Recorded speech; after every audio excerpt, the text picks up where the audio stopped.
I was kind of beating myself up early on. There was a time where I was really, really close to moving back to Louisiana. Don't do the timeline. Like, be here, work hard, and let it play out the way it's going to. Hey Live Nation, we are here with Jordan Davis.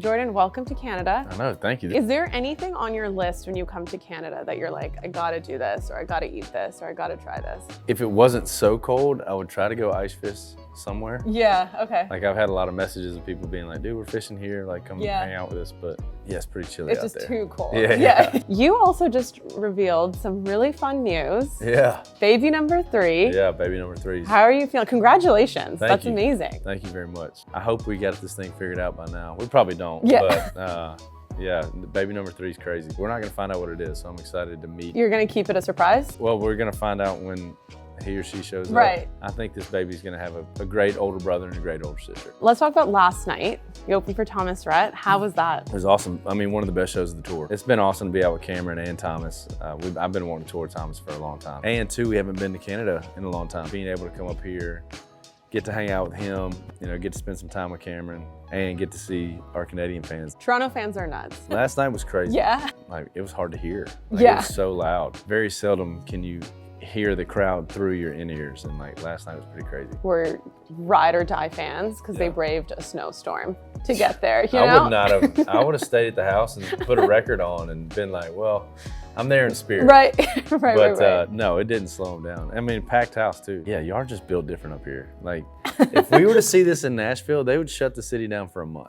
Touring with Thomas Rhett, what's the best advice you've received? The change in being dad and being, you know, the singer-songwriter can sometimes be pretty drastic. And Thomas he gave me some of the best advice, and I told him this the other night. He was like, man, there's no more humbling way to be greeted when you get home. Coming on the road and like last night, you played an amazing show in Toronto, sold out, people singing your songs with you, it's a great time. And then you get home the next day and your daughter's like, Dad, where's my orange juice?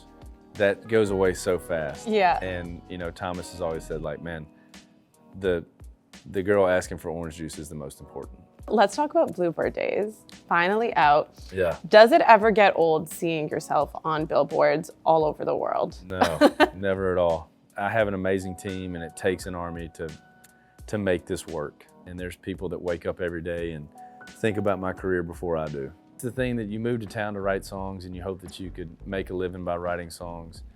And then you have stuff like that happens where you see yourself on a billboard in downtown Toronto or New York or back home in Nashville. I'm very grateful. What are you most proud of with this project? This is the first record that we really kind of put a bullseye up. We were a little more strategic in what we wanted to say and to show growth in songwriting and overall being an artist growth. When you think of a younger Jordan Davis moving to Nashville to songwrite, you're bartending, you're doing what you got to do, what advice would you give to that version of yourself if you could? Ease up on yourself. Like, I think I was really kind of hard on myself early on, the first 3 or 4 years. I thought that I should be somewhere that I wasn't. You know, I thought I should already have a publishing deal. I thought I should have songs on the radio. I was kind of beating myself up early on. There was a time where I was really, really close to moving back to Louisiana. Songwriters that just moved to town, if they ever asked me for advice, I would say, like, man, don't do the timeline. Like, be here, work hard, and let it play out the way it's going to. What else is next for Jordan Davis? I think the next thing is starting to make another record. It takes a long time to make those things, so you kind of got to get on it quick. With this one being so personal, when you're performing these songs, is it cathartic or is it, I don't want to say triggering, but is it almost bringing things up again? You know, some of these songs are tough. Like, you know, Bluebird Days is a song about my parents' divorce, so that's never fun to kind of go back and think on. At the same time, it's like, you know, maybe that's helping somebody. It seems like it is. It's like group therapy for people. Music's a special thing. It can do a lot of really cool things. 100%. Well, thank you so much for taking the time. Absolutely.